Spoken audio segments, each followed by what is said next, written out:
What is it about you and pain that you want to relieve it in the world? Well, I don't really know where to begin with that. What leaps to mind?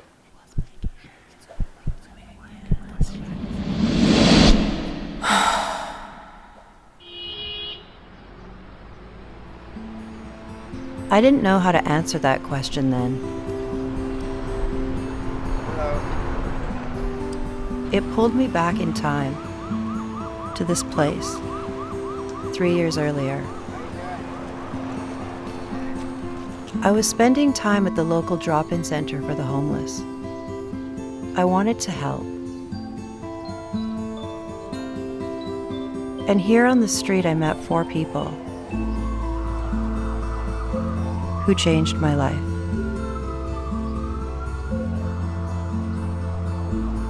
I met Stan first at his panhandling spot.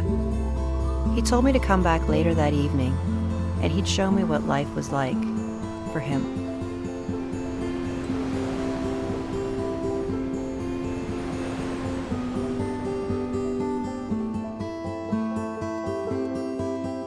I got this shopping cart I keep close to me because it generally has all the stuff in it that I need. It's sort of handy because we like to have our little comforts. This is my food bag. This is the best staple in the world to have. This little bag I keep all my my silverware. This pattern is easy to pick for weddings. I usually draw up my menu prior to jumping into bed. Tonight we're having cheese. This is my washroom. Flashlight. Anyway? Where to brush your teeth? Brush my teeth? Yeah. Oh. You can brush them. I go over to McDonald's in the morning. I use the bathroom there. I get cleaned up. I come back and then I go to work out here. It's like my job at panhandling. Karen made me laugh the first time I met her.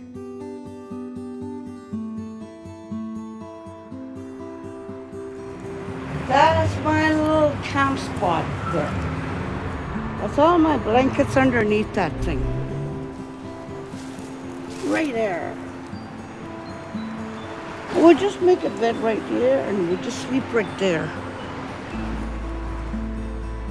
This is my home.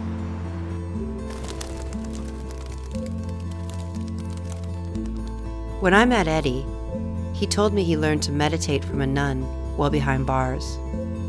One thing I've learned is any car that has a magnetic strip will get you in. Boom, we're open. Now this spot right here was my home for 2 months. I'd do a toke, go through psychosis. Nobody would come, the police wouldn't come, security guards, nobody. I realized then that I had a home. Donalda hugged me before we exchanged a word. These ones are always unlocked because this is where people go to the parking downstairs. Oh, this is warm in here. These are the stairs I fell down. That's why I damaged my back. For me, it was the place I needed to get inside out of the wind and the cold. If someone would have told me at any time in my life that I would have been homeless, I would have thought they were nuts. I had a normal home, I'm raising kids and helping raise grandkids. Big difference from here to home.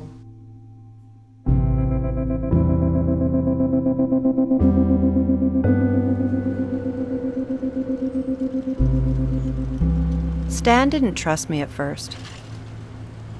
He thought I was part of the homeless industry and avoided talking about anything too personal.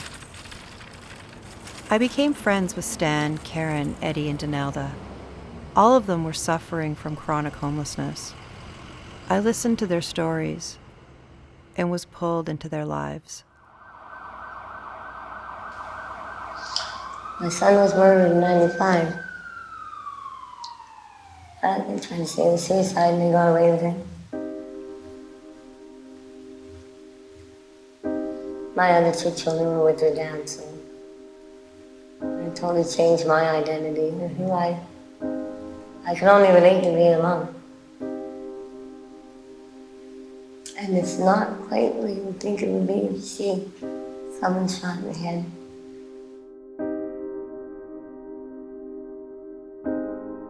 My sister, Myrna Marie Mundgren, she disappeared in 1979, June 12th. They're looking for her in the bushes, diving for her underneath the water.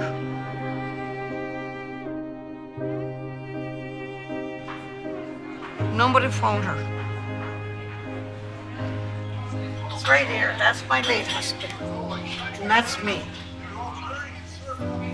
Archie Louis Ola, broken down Indian, he used to call himself. Born April 14, 1967, left us in September 22, 206.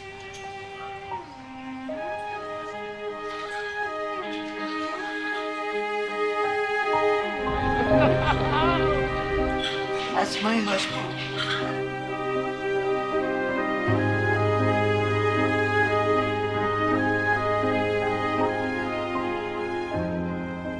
At 18 months, my father died in a car accident, and me and my sister were taken away from our mother.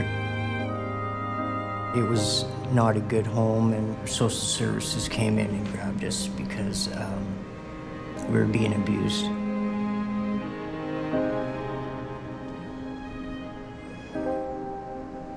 I really don't wish to get into that. We need to get into it. Oh boy, that's kind of hard. Well, you know, I lost my husband, and I just lost my mom. I don't want to talk about that.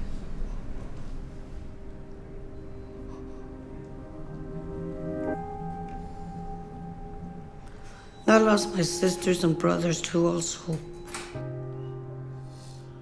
One died of heart attack, one hit and run, one of ammonia, one got shot in Saskatoon, Saskatchewan by cops, 3 times right in the eye.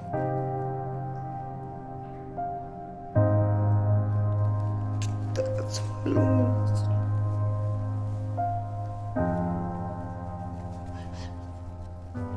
I don't want to talk about it.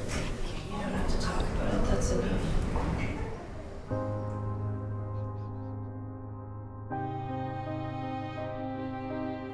Danelda confided in me off camera and gave me permission to tell these stories. She told me she couldn't stand the mud, with the smell or the texture under her feet. It reminded her of a punishment she once received as a child. She remembered being buried alive.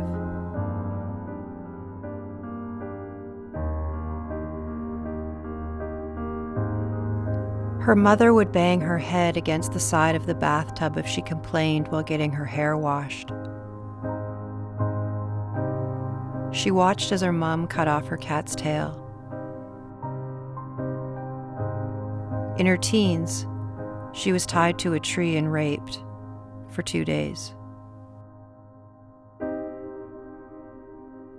Danelda suffered from night terrors, crying out for her mother and desperately pleading for help.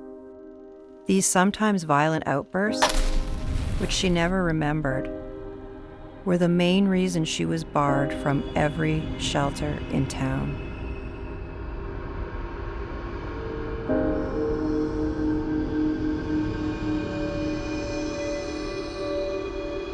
The more I learned, the more I wished I could rewrite the script. Go back to the beginning, start over. But there was no starting over. There was only coping with the pain. The very first time that I had done opiates, it was like peace. I had been searching for so long to feel good, a feeling of belonging, right? It was like instant I feel normal now. Drug addiction, when you've been into it, is hardcore and heavy as I have been. It's taken the fun out of it, but for some reason, the addiction, you still want to do it.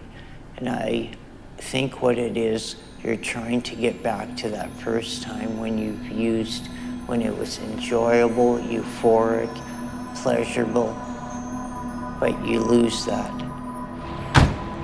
People say heroin is addicting right away, and it's not true. Because I started it, you feel good, you just like completely relax. You wake up the next morning and you're like, I'm fine, I can do this again. And then you do it again, and again, you do it again and again, because you like it so bad. And 2 months later you wake up and you're like, oh my God. And you can't even get out of bed, you're fucking dope sick. You're fucked. Runs, slow down, and when that'd be real fun, Restlessness. standing that way, and you're shaking and your legs are cramped up bad. Muscles are cramped, but you can't hold still either. Yeah. Like wandering the streets all night until you Trying to get enough money together. get enough money, and then Stan, Eddie, and Donalda were all on methadone, a liquid pharmaceutical dispensed daily by a pharmacist to stop heroin's withdrawal symptoms. It's the most commonly prescribed way to kick heroin, but it's just as hard to quit. And in many cases, methadone users mix other street drugs while on the program. I thought I sprung a leak. Sometimes these glass ones crack. Best ones to get are Pyrex, but they cost money. Anyway, not so much for that. Boogie, boogie, boogie. Okay, now. Going along this street now, I realize that there's a doorway right here that not just myself, but I know some other users would duck into and get their crack pipe ready. I realized my favorite Buddhist store was next door, which was a real dichotomy with myself because the Four Noble Truths say life is suffering. Suffering is caused by attachments and desires. And here I had the biggest attachment, and I still don't understand how I could use right next door, come out and look at the Buddha.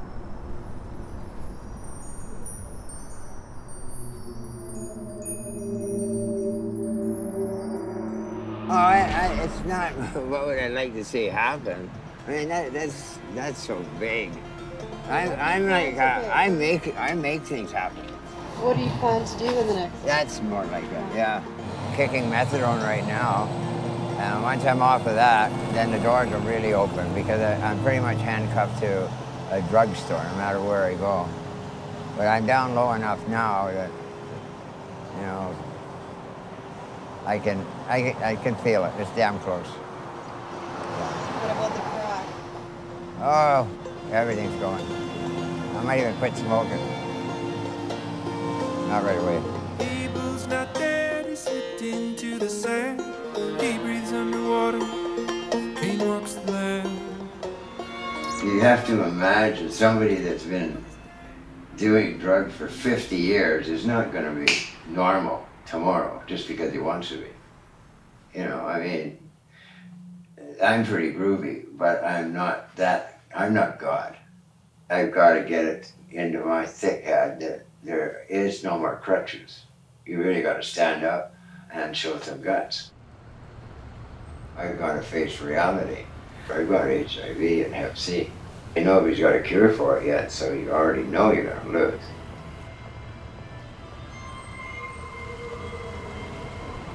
I looked at her, I was like, you remember that? And I was like, I'll race you to detox. If they didn't get me in, I would have just kept going. I think the hardest part was when I had somewhere to go and I had a phone. As messed up as she was, she could still remember my phone number. And I'd have people, like anybody on the street, calling me and being like, you need to come down here right now. Your mom's really messed up, you need to come down here. and then getting down there, and she's just all over the place. Her bags are everywhere. She's screaming. She's crying. You can't even hear. She can't even hear. You can't even. She doesn't even know you're there, or she'll know for like 2 seconds. Huh? Sleep deprivation. Yeah. Nightmare, night terrors, and flashbacks over bad decisions in the past. Crying for trauma. You could see her trauma coming through. She was crying for her mom. I wanted to understand more about the link between trauma and addiction, so I reached out to Dr. Gabor Maté. Hi. Are ya? Then I'll see you there next week. Oh, I'll be there on the 6th. So I'll miss you. Okay, take care. You're welcome. Take care. Well, there's nobody down here who wasn't abused as a kid. It's that simple. Not a single person. I mean, you can walk on these streets and look at all these strange-looking people and sometimes scary-looking people, and all it's about is that they were abused. And this is their response. See, there's two kinds of things that can happen in childhood. Things that shouldn't happen, that happen, like abuse, or things that should happen that don't happen, like the attention and the love that kids need. There's no possible way that you would end up an addict and not have those experiences. There's no possibility. And I've never seen it. In 12 years of working there, I've never seen it. And I've talked to lots of people who think they had great childhoods until you ask them a few questions. And then the tears start coming. And all the pain that they had emerges that they haven't looked at.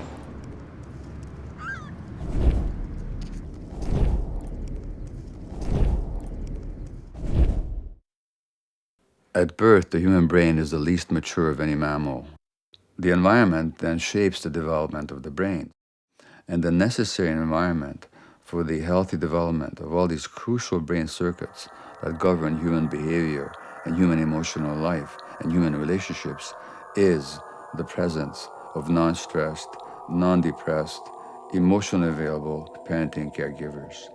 These people then that lack these conditions early in life, and particularly those, like all the addicts I've ever treated, who were actually traumatized and abused in childhood, simply did not have the right conditions for healthy brain development, which means later on, when they come across substances that activate or soothe these circuits, they're prone to become addicted on first contact, because finally they're getting what life should have given them in the first place.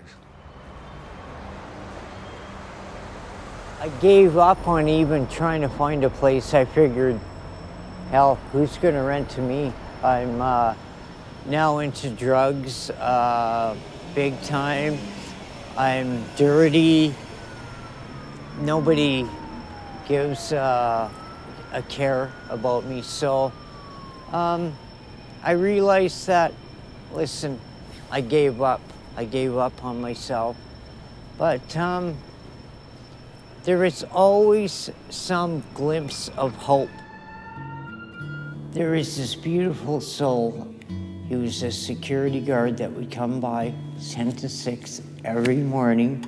So when my friend, the security guard, would wake me up, I know I could come directly and get my medication in me, and it'd make me relax a bit and take some of the pain away from the streets.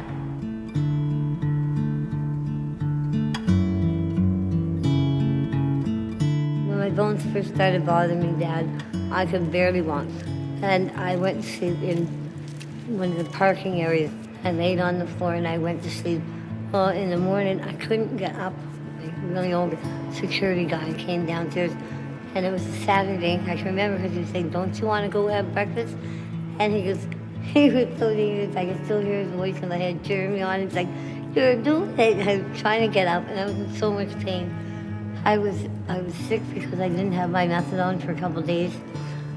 This old fella paid for the cab to take me to the pharmacy to get my prescription, and he gave me $10 to go for breakfast, right? And he helped me get up to standing position.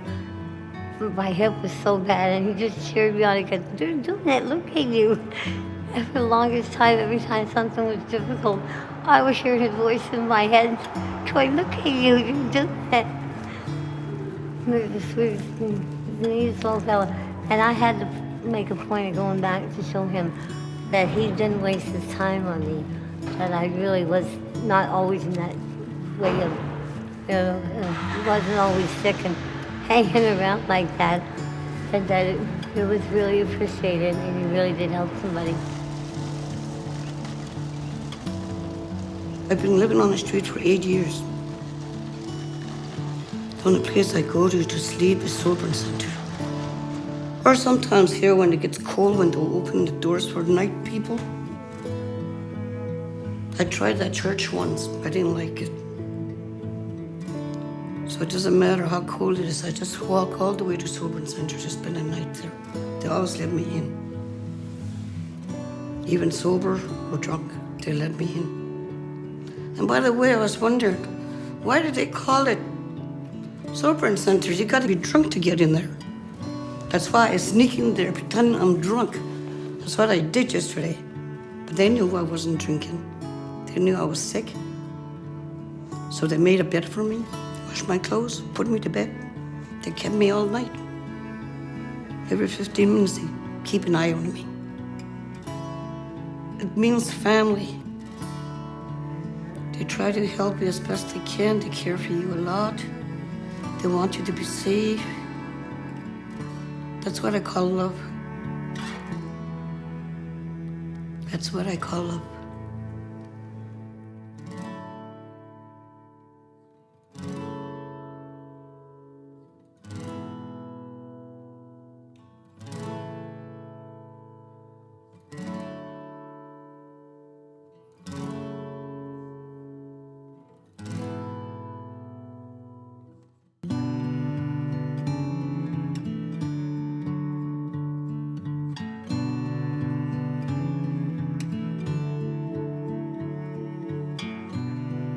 As my journey continued, I met someone who was making a real difference.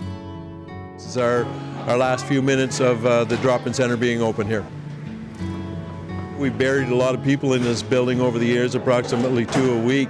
It'll be good to be in our own building, retrofit it for us in a clean building. Inspired by Reverend Al, I asked him what motivated him to work so tirelessly for the homeless. I watched my father die from drinking alcohol, and my work throughout my lifetime with the poor on the street has been really trying to get to know my dad again and understand him. When he died, I didn't shed a tear. I shed a lot of tears out a lot of drunken men since. I'm in Ottawa, I'm 12 years old, walking down the streets on a cold December day, and I noticed someone lying on the sidewalk, and I come up and I realized it was my dad. I picked him up and brought him home that night, and that started me on a lifetime journey of picking many, many people off the street and carrying them to safety and forming a relationship with them, and they pick up my spirit. On this day, oh great Creator, we cry out for the strength of the bear, that together we will have the strength to end homelessness. We cry out for the wisdom of the wolf, so that we will have enough wisdom to work with one goal, to end poverty.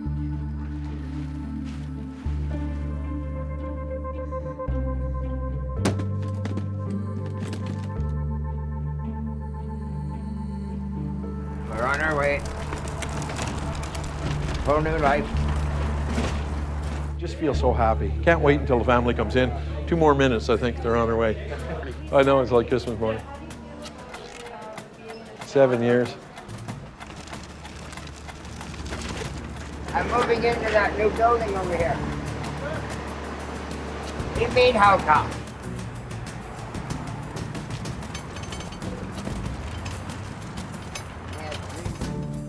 What a day for a daydream.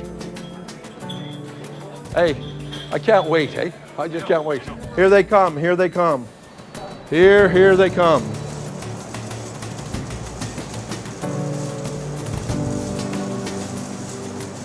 We got 45 people that were homeless housed right now. I know it's a drop in that bucket, but I just feel every morning when I meet those people, see the smiles on their faces, see them eating square meals a day, we've done it. You have. Perfect. Awesome. Thank you.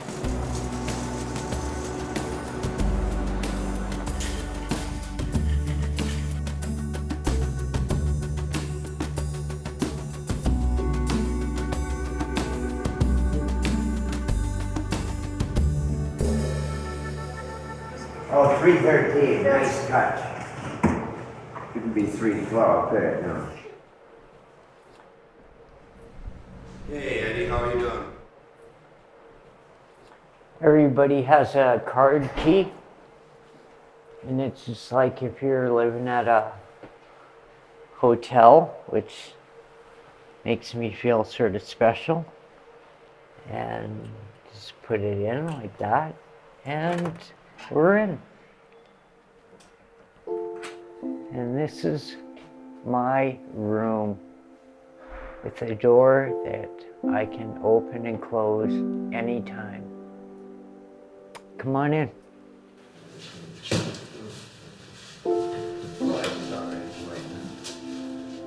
I love it. It's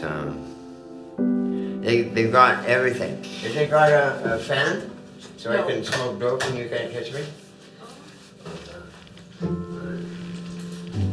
Yeah, I got to buy a stuff for cameras. I'm dead serious about that. Wait, I'll take that apart later and see what's up there. The world has changed for me. Before I go to sleep and I think about the days that I was on the street, and thank God I got it pretty good right now. After 8 years of sleeping outdoors, Donelda is moving inside. Ooh, I like it. I've been waiting to do a lot of work on myself, and I have to be inside to do it. Sit in the bed? Yeah. There you go. Yeah, boy. And I can't even do words. I kept worrying I wasn't meant to get this done. Donelda is determined to be an inspiration for the friends she left on the street.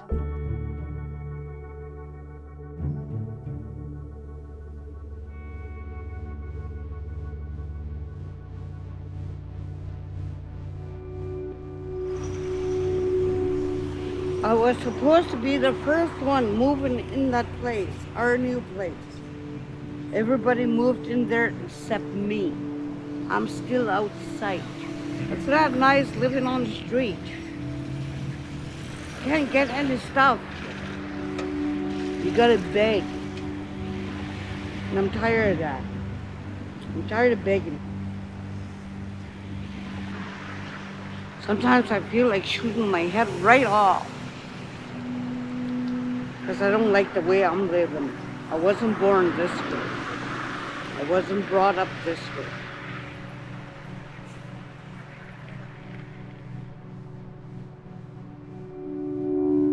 Yeah, if you don't have your self-worth, you haven't got nothing. If you don't have your self-worth, you haven't got nothing. If you haven't got that thing to say, I'm worth something, then you can't expect recovery to take place. And if we don't offer tools to do that, then we are part of the problem. It is not only the victim and their vulnerability, it's what services we offer those victims. Some of them will never pull out, and I'm going to say that. Many of them will, though, if we give them the opportunity to do.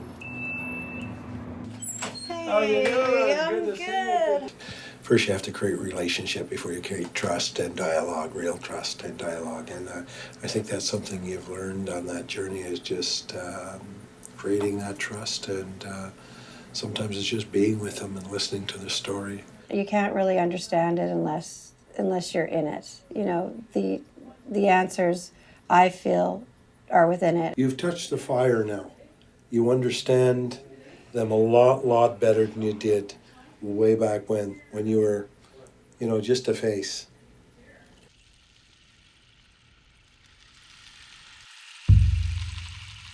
I was ready to do something more to try and help. Years ago, an elder named Maklit Saul introduced me to the Native American medicine wheel.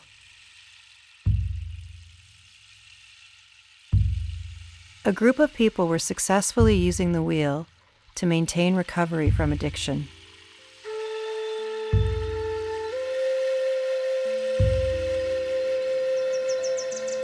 What if the medicine wheel could help my friends?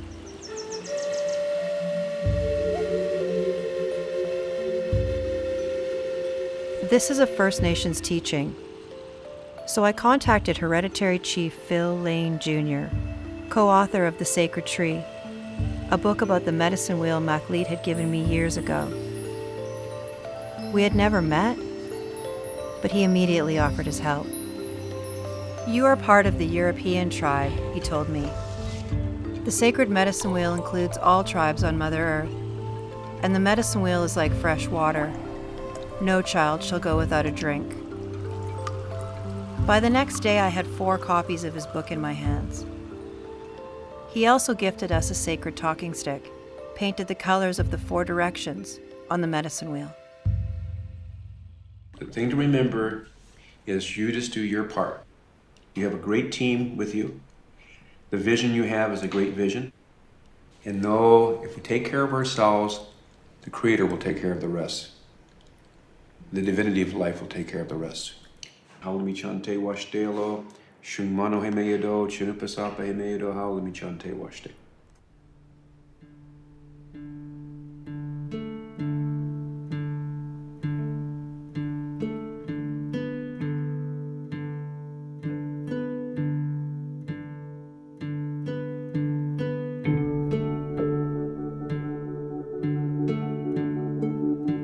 Did you get a haircut?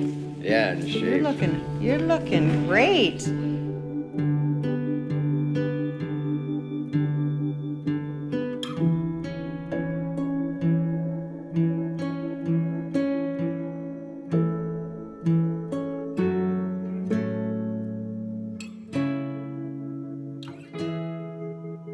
After spending more than 3 years getting to know each other, Stan, Donelda, Eddie, and Karen all agreed to balance with me on their medicine wheels for 6 weeks. 4 quarters, okay? And you have the physical, mental, emotional, and spiritual.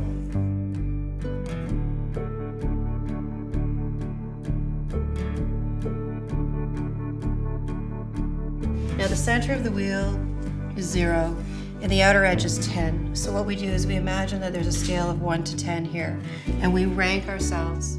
The center of the wheel is where you can see everything. So we can look at ourselves. How is my physical condition? So am I taking good care of my physical being? Then you go around the wheel and it's the emotional dimension. That's that love and compassion we all need. Then the intellectual dimension, the ability to think clearly. And then as that emerges, just over time and experience, we begin to develop wisdom, which is a sign of the spiritual growth and development we have.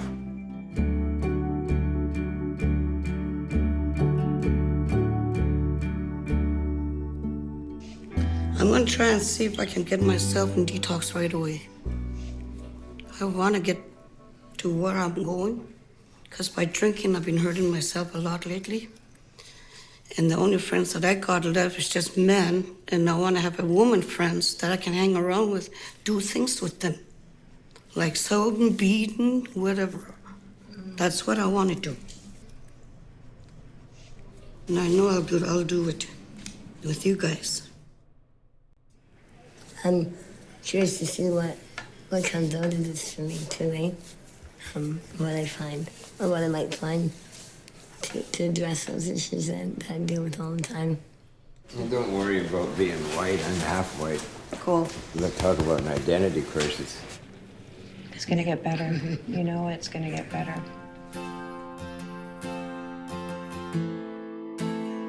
You remember what the aspects are? Spiritual, emotional, shit like that.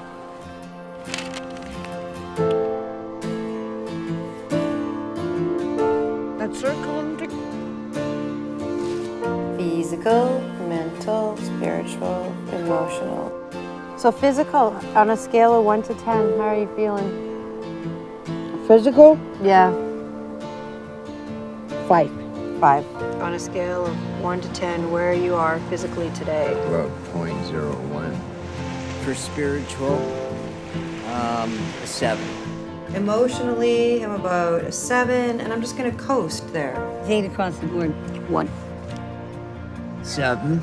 And it all basically reverts back to getting something done, you know, like in these areas. And I told a couple people what I was doing so that I would have to be accountable.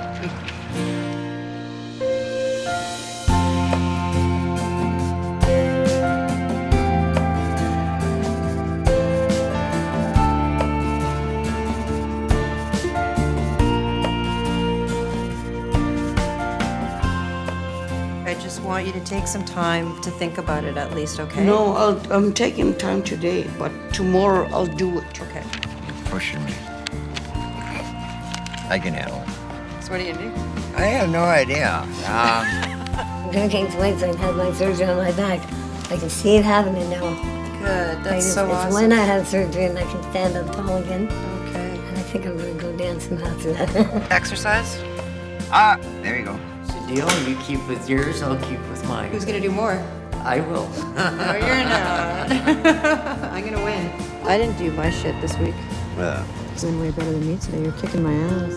No, this is not a competition. It isn't a I It's know. not a competition. I know. I'm gonna do that jogging with them. Just stand there and go like that without moving. What's all this? Holy shit. Need to keep feeling better about myself and the things that I have stopped. Okay, just a Focus. second. Just a minute. You haven't done your homework at all. And then you come and there's like a bazillion things on here. Look at you go. Yep. Did you have cider today? Yeah, This is better than the sherry, right? yeah. I've looked into a bunch of stuff to drive taxi. I'm on the methadone program, and after 13 years, I'm going to start withdrawing. It might take a year, but it all starts somewhere. I weighed in at the doctor today. Good. And? I gained 2 pounds. Yay! I'm slowing down on my drinking. This is what I'm really serious about. I want to do It it. was the best session since we started. I'm on a healing process. I'm really of no value to anybody until I get myself straightened out. Then I can move on and help others. The medicine will bring me back around to where I want to be so I can stay focused. And a lot of nice things are happening. We're filming them. And I looked up and there's my 2 youngest granddaughters. I hadn't seen them for years. These are my granddaughters, 2 of them. As soon as I looked up, I saw them. Oh, there's my granddaughters there. Oh, God, they're all gorgeous, aren't they? You know. Boy, we got some lookers in this family, don't we? Oh, we're gonna get them all together. Oh my God, we got a good little family. Oh, I love you. I will see you soon, okay? I love you. I love you too. Oh, that's so good to see you. Oh my God, it's been so many years since I saw those 2 granddaughters. Oh God. This door is so bloody heavy. Now, why didn't they get a button on this door? Oh. Thank you, God.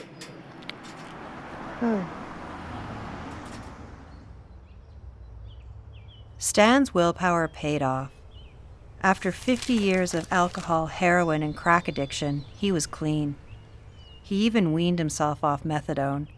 He got his Class 1 driver's license and a permit to drive a taxi. Yeah, so this morning is going to be the first morning that I've decided to come down on my methadone. So I'm going to drop 10 milligrams, which shouldn't be that drastic of a withdrawal. What do you think on a scale of 1 to 10? Oh, boy, I'm really sore today. I hate to think. I think put me higher is being in total recovery and having my life back. I'll say I'm about an 8 today anyway. Okay. Those days I'm not. 7 or 8 across the board. I don't get to say that too often. That feels really nice to have. You are just having an awesome day, aren't you? I am. Yeah. looking inward. Do you think it has anything to do with the wheel? Like, do you think the wheel? That, I think that's part of it. Reflecting, and looking inward, and seeing the kids. That's good. I don't know how to think anymore because Well, how are you feeling? when I talk about my family, I'm still start thinking about it. That's what makes me start drinking again. Oh, okay. Because my family was more important to me than life itself. Yeah. That's what done me start drinking again. So where do you feel like you are emotionally? Hell. Put 6. 6. Okay. Next time, when we do this on Monday, can you do me a favor? What? Can you try to be a little bit sober? Okay, no problem. Oh, my gains. Oh, we got accurate. 41 kilograms. That's down from 42 last time.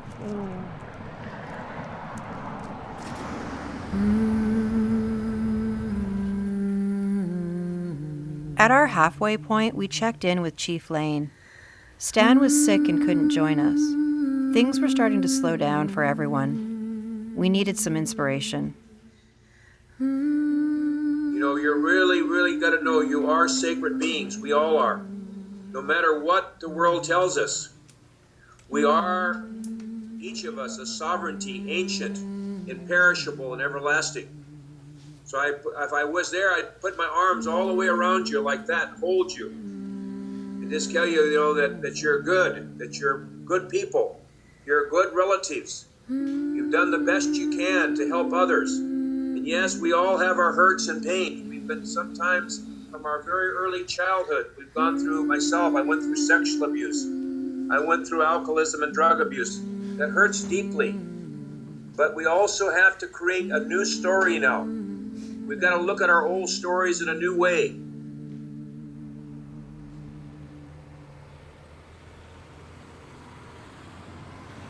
Malnutrition, dehydration, and I did some liver function tests, and some of the numbers are out. Plus I lost about 55 pounds.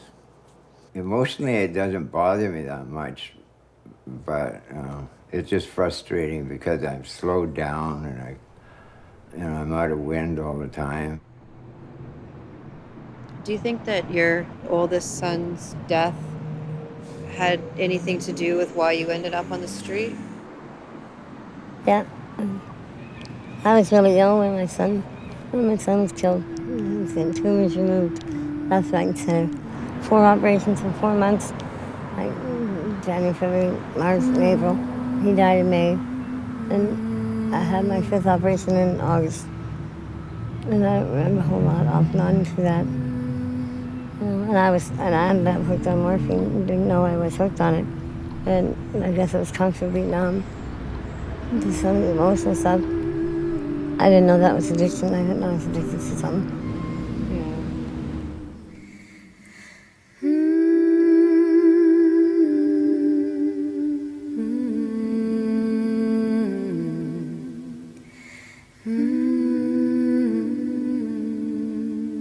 Did you drink coolers this week, though, instead of sherry? Just Honestly? coolers. Just coolers. So, Like I promised you guys. so you did do some of your work. Yep. No sherry? No rubby? Nope. I don't drink rubby. Okay, well, I should start.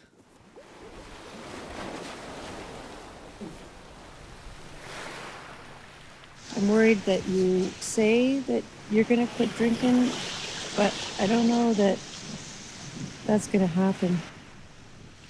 I don't think so. Not when I'm on the streets. I got a home or something. Sure, I will quit. Chief Lane joined us for our last medicine wheel day. But Karen was in the hospital, Donelda was 2 hours late, and Stan and Eddie were both struggling physically. Well, I started off at 10. I thought, well, I don't really feel bad at all, so that I went down to 20. I'm just feeling right now it was too much all at once. This is the lowest part I've had on my wheel so far. Anxiety and sweating and then cold and hot and cold, and I have to go through that to get to where I want to be. And that's off of any type of drugs whatsoever. As somebody myself who really understands addiction from my own personal experiences, unresolved hurt and pain and grief and shame and anger and fear are right at the heart of why it is for me to numb myself, to numb those feelings. Well, when we let go of that which has been our self-medication to keep that pain sedated in whatever way we've chosen to do that, as you let go of that, obviously we're going to feel anxiety. Obviously we're going to have feelings. Obviously we're going to have these aches and pains that we didn't know we had before. All of a sudden, feel them. Comes with a dinner. Yeah. We're just Shewachasha, as the Dakota say. We're just human beings. My grandfather was a protege, blackout. Beautiful. Blackout after Wounded Knee. He was all for slaughtering the bastards.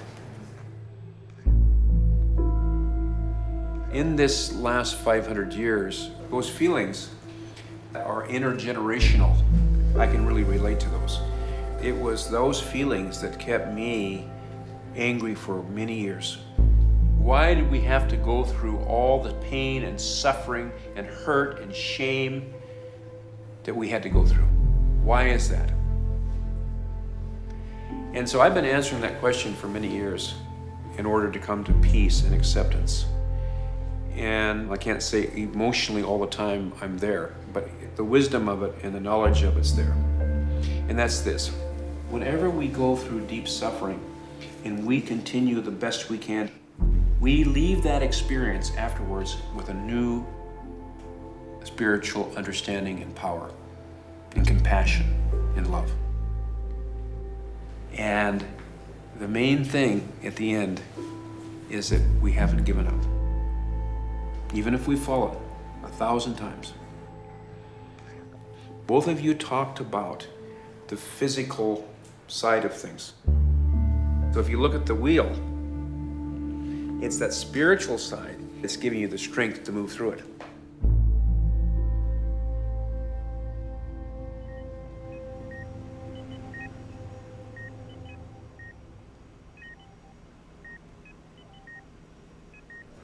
I might wanted to see a worker here that works here, welfare worker. See if she can help me get a place of my own. I can't help living outside. Kantanka is giving Thanksgiving. Sister here. Again, let her have good rest and good sleep. Let her leave here in a new way and find a new circle that'll support her in full and complete recovery, physically, emotionally, spiritually, mentally, in her will to live and to live a happy and joyful life, that she might be a leader, a spiritual leader in a humble, good way for other relatives who are suffering at this time. Hauli michante washtealo, shungmano hemeyado, chinupasapa hemeyado. My name is Shungmano, a leader of warriors who takes the enemy's best horses, and I stand responsible to the Creator for my words and my actions. My name is Chinupasapa, a sacred black pipe born of thunder, lightning, and rain, and I stand responsible to the Creator for my words and action. Haulu michante washtelo, shungmano hemeyado, Chinupasapa memadam. My sister, just let those feelings come. It's all right. Let those tears. The tears aren't the pain. The tears are released from the pain. That's all right. Just let those come. If you need to, let them come.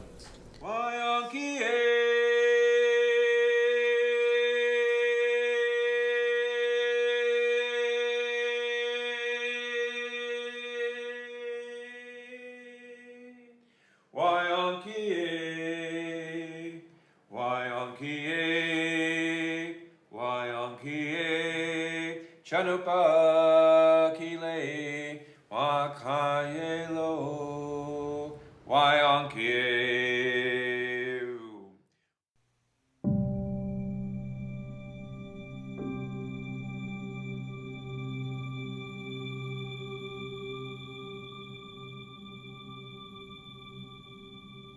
Crowfoot said this. He said, life's like the breath of a buffalo on a cold day, or a firefly on a warm summer night, or the shadows vanishing before the setting sun. This is life.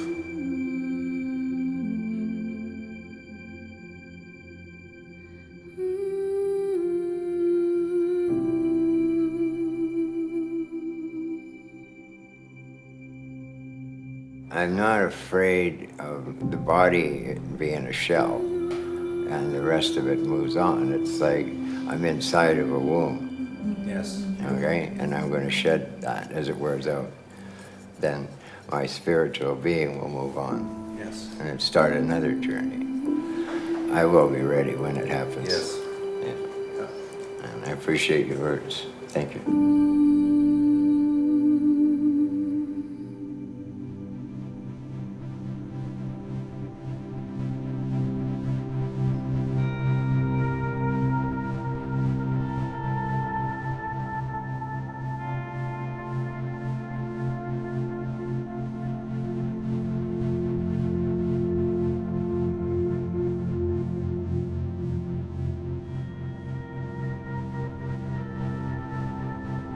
The reality of street life crashed down all around me.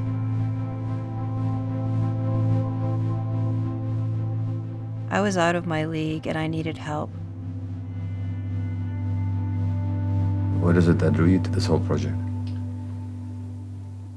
I had a very intense feeling that I was supposed to be helping to relieve people's pain. Well, look, what has been your experience of pain in the world? And whose pain? It's sort of like an inexplicable sadness that just sort of is there. It's inexplicable. I can't really tell you why. Well, maybe, I don't know, my parents got divorced. Every other person has divorced parents. Like, I don't know. You know, like it's nothing I can really necessarily. Okay. How old were you when your parents got divorced? 3. What's it like for an infant to be in a relationship where the parents are so stressed that by the time the kid is 3, they divorce? I don't know. Yeah, my mom was in intensive care. They didn't know what was wrong with her. They just assumed she was going to die. And my dad, he was teaching all day at the university. It was a 2-hour drive every day, so he was completely stressed out. My grandma was looking after us. Okay, now how does a 6-month-old infant experience the absence of the mother? I don't know. What do you like in relationships? Terrible. Why? You feel abandoned, right? Yeah, rejected. Rejected. And what do you think that's about? How about it's a memory of being 6 months old and your mother abandons you? Now, you don't have to take on this point of view, but just consider it, okay? The sadness that you experience now is precisely the sadness that you experienced then. There's your unbearable sense of the overwhelming pain in the world that you need to fix. And didn't you just wish that you had a medicine wheel that could just fix it?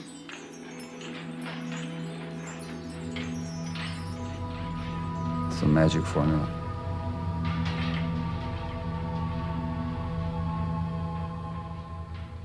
So it's certainly not blaming the parents, but it's also not blaming yourself. It's just recognizing what happened, that's all.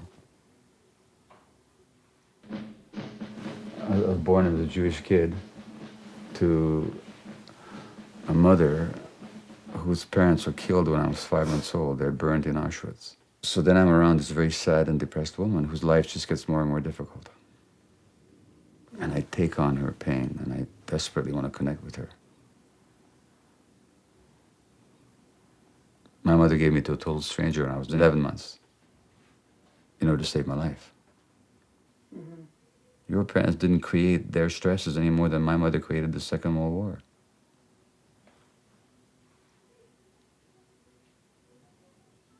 You don't know that your mother's ill and loves you very much, but she needs to go into intensive care to save her life.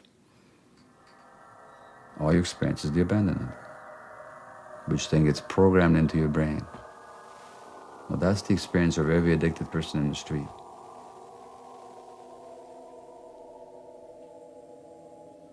wonder how many addicts actually understand that. Well,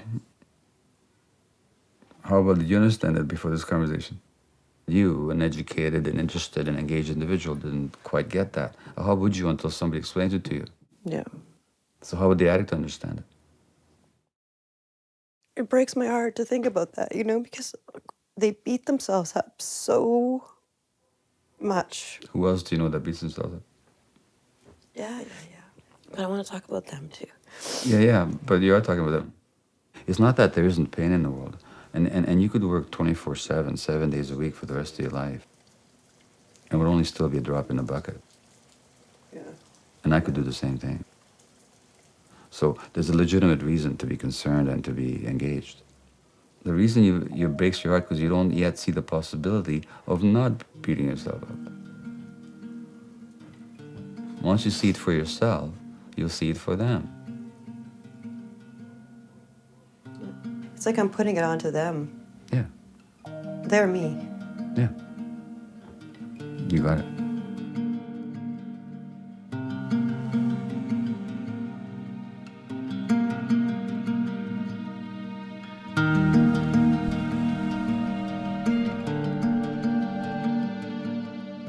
If you were me, what would your next step be? Work at healing yourself. So that when you engage in the work, you do it from a place of possibility and awareness of healing, not from a place of a broken-hearted despondent over their fate, and not by being overwhelmed by their pain. A guide can only take people as far as he's explored or she's explored the territory for themselves. So it's not just a question of love and good intention, it's also a question of awareness and insight. And that takes some work to get there. So you can be there without taking on a burden. Yeah. If you're there with a burden, you're helping them less. That burden is yours, you gotta put it down.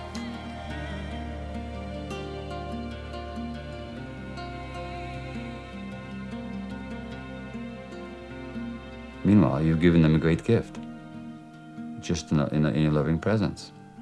That's not something they've had too often in their lives.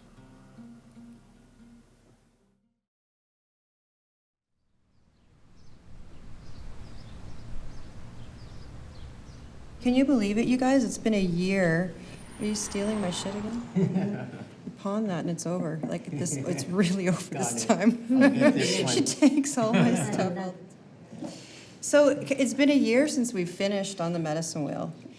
We lost Stan in November. So I got to thinking about the work that we all did together, and it kind of seemed like maybe we planted some seeds, but not a tremendous amount of change really occurred, you know?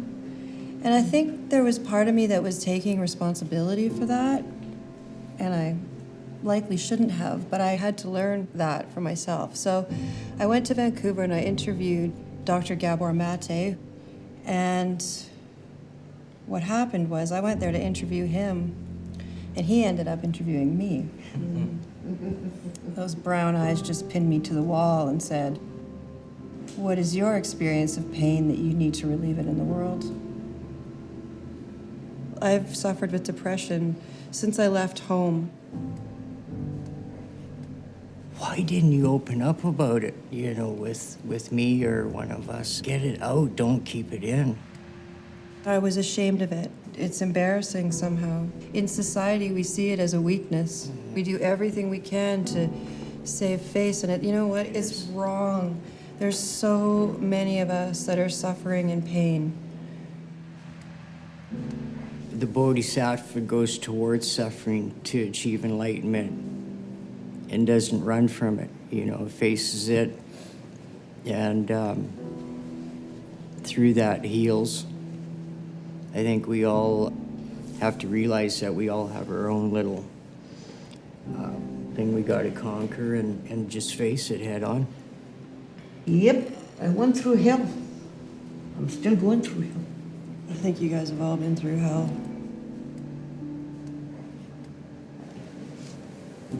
I think the big realization that I had through all of this is that I'm exactly the same as you. It's just that you have suffered way more. And I'm convinced now that this whole homeless and addicted situation that we have in our streets, the root cause of it is pain. And it's that pain that needs to be addressed and needs to be looked at. And I feel like I know pain, like in my own world. You do. But I don't know it like you know it. You have your own hell, and I have my own hell. You have your own hell, and I have my own hell. And none's worse than the other. Hell is hell. It really is.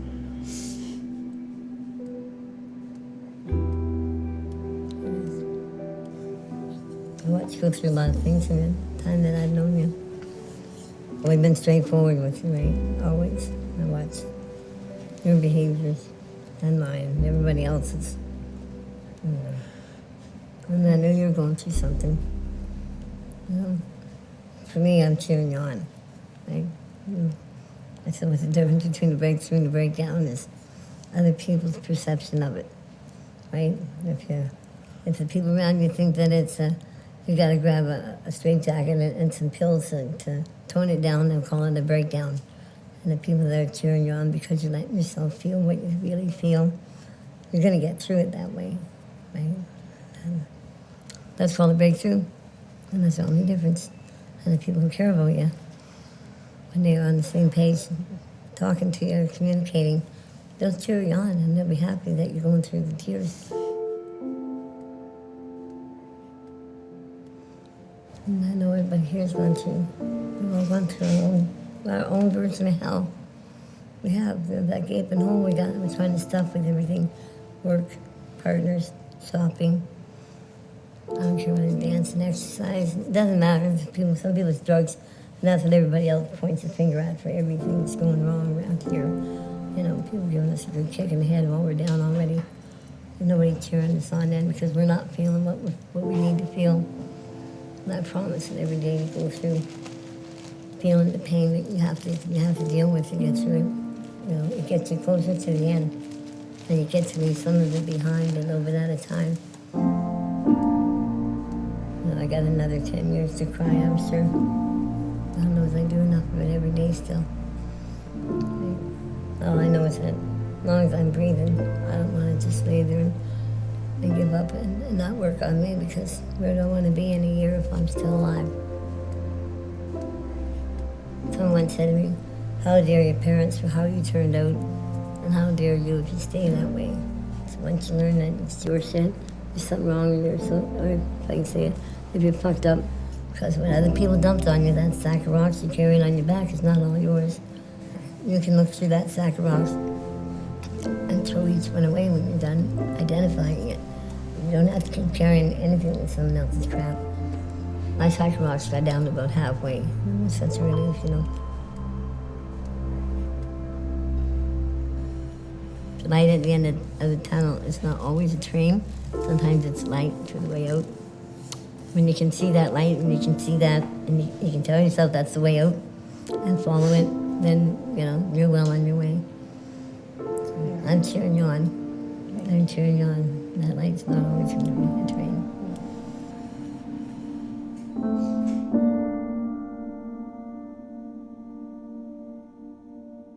Thank you, Danelda.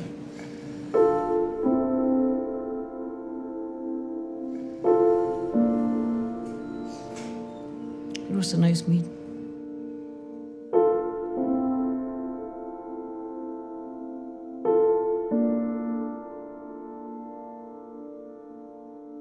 The tears are everywhere. Now, for people to actually recognize a major difference between themselves and the homeless or the addicted is simply that these latter ones have suffered more and have had fewer resources to support them. That would take a huge transformation of consciousness. It's a lot more comfortable to think that there's us and them, because it means that there's painful places inside of ourselves we don't have to go to. It's much easier to be spiritual than to be emotionally authentic. As you know, to do genuine spiritual work is difficult. to do genuine emotional work is very difficult. It's easier, therefore, to hold on to a kind of self-image. And that's why there's the us and them. So that all the projections people throw on other people, the negative judgments, it's really about them. There's no them and there's no us. There's just us.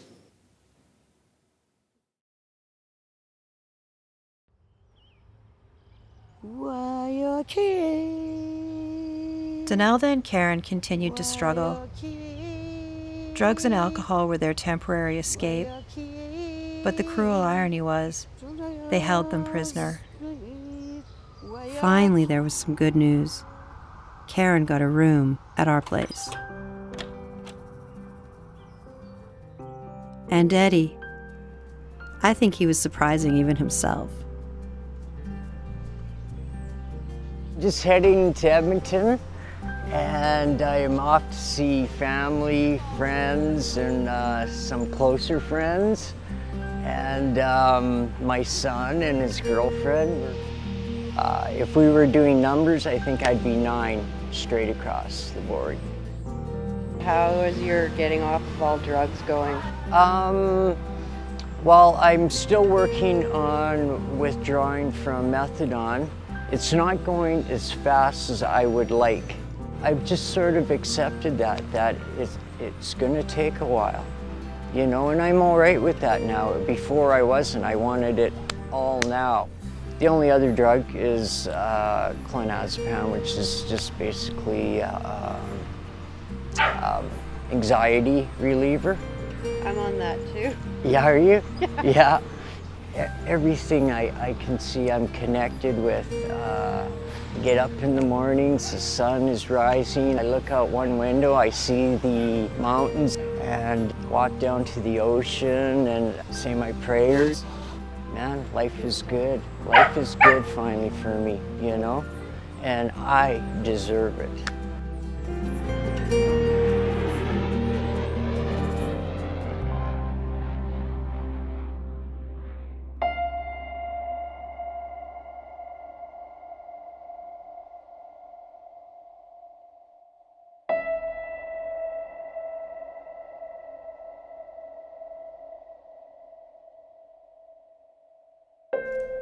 God has been good. What more could I ask for? 2 loving children, both have a streak of my mischief in them. They are strong, tough, and resilient. They held me and loved me the last days of my life, and God has been good to me. Tell them to get off their pity pot and get on with life, living their life to the fullest, knowing that I am only a prayer away. Remind them, on the worst days, they are never beyond God's reach. On the best days, they are never beyond God's reach. And that's her own words.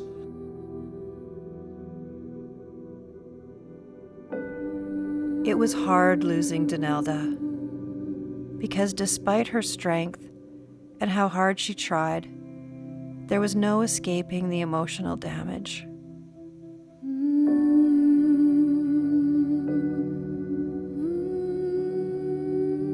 A few years earlier, I would have been overwhelmed by the pain.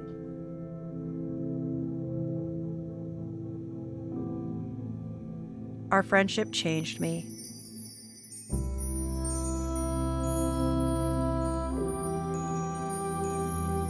I felt stronger, and it was easier to let go.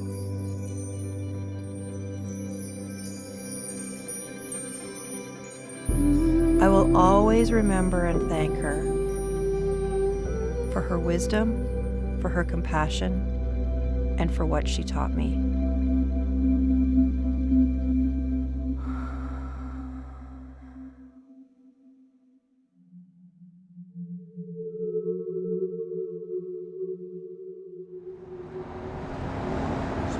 Change steers?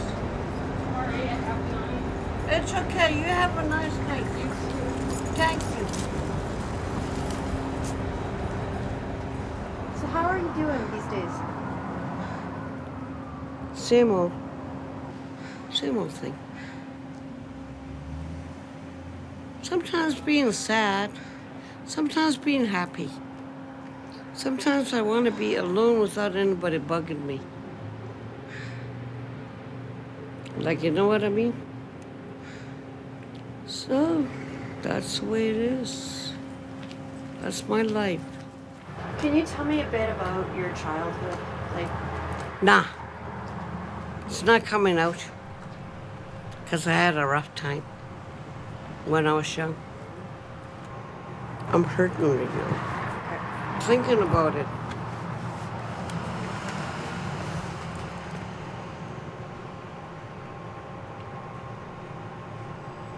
I love you. yeah, it's good to talk about it. And not just like, it's good to talk to me like as a friend, but also I know. professional people that know how to deal with grief and trauma like this. You know, I can help you find those people. You know? I know. But I want to see that native healer. Phil Lane. Yeah, I want to see him. I'll try to see him again.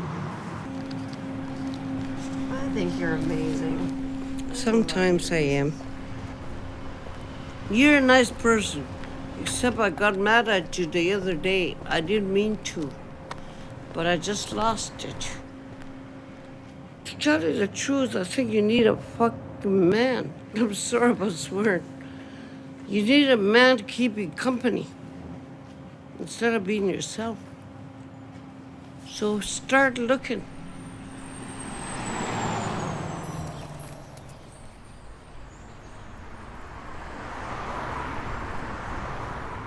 It was a combination of pneumonia and MRSA. But you made it. You made it. Just trying to get what my words from here to here, and it would get stuck, you know. But I also have to say that I am so grateful to be alive. So did sometimes going back to using, did that help to relieve some of the stress and pressure you were going through? At the time,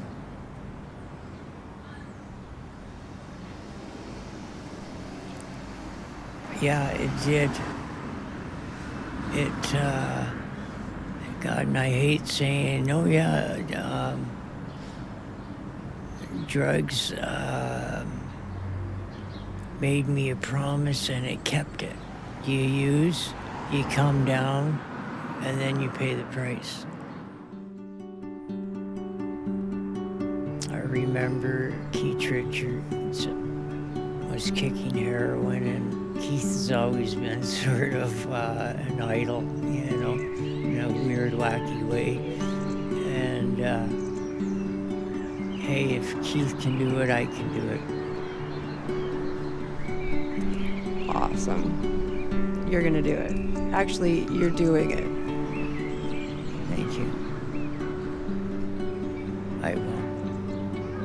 I am.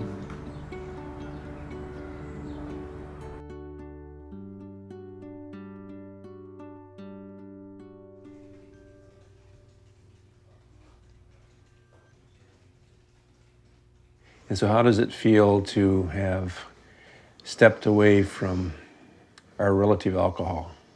Great. We prayed for that. Yeah, I feel like a new me. Yes. I was given the right by my father to give names after he died. This is the first time I'm going to utilize that gift he passed on to me here more than 5 years ago. To mark this new journey of faith and courage and strength and vision and patience and love, I want to pass on a name to you. Tate Omani Wia. Tate Omani Wia. It means walks in the wind woman. But it doesn't just mean walking in a calm breeze. It means a great big wind's coming. And this woman walks right into it, straight into it. Never turns back, right into that strong wind. And that's what you've done.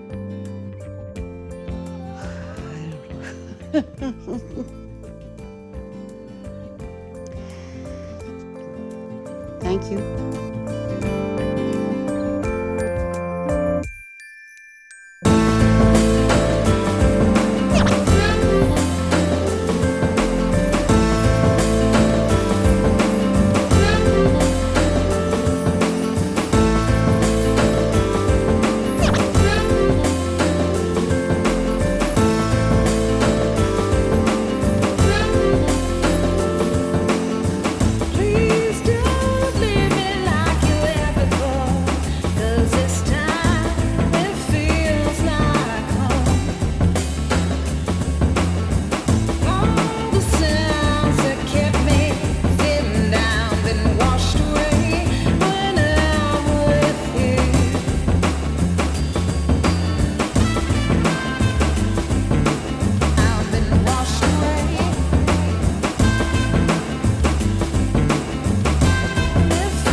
This time it feels like home.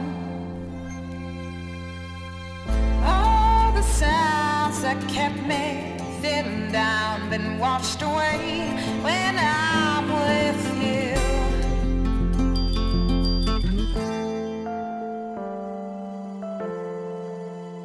Did a bird just shit on me? Oh, we did. Oh, no. That's good luck. Yahoo! Physically, I feel like I'm about a 6 because I'm feeling all right. Holy shit, 666. I'm talking to devil here. Okay. Ask me what my name is, and I'll tell them. Oh, I'm Janelda. But they call me Mama D as well. Mama D! I will go. What about marrying me? No prenuptial. Half of this could be yours. Thank you, love.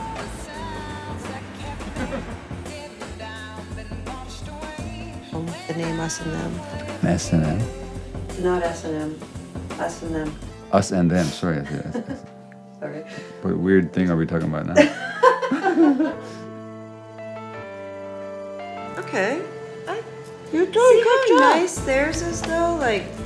Well, it's theirs. That's not ours. Okay. You're just a beginner. Okay.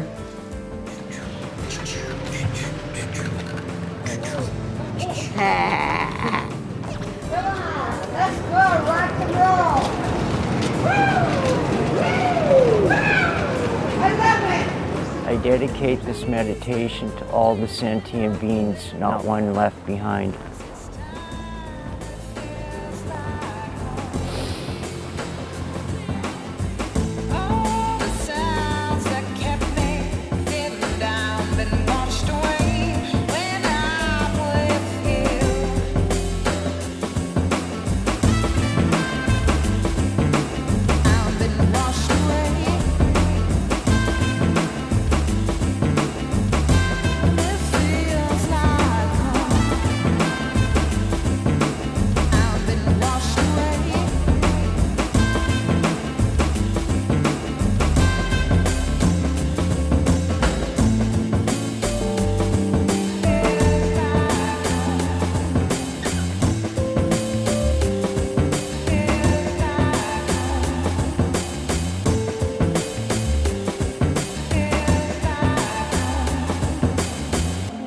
This time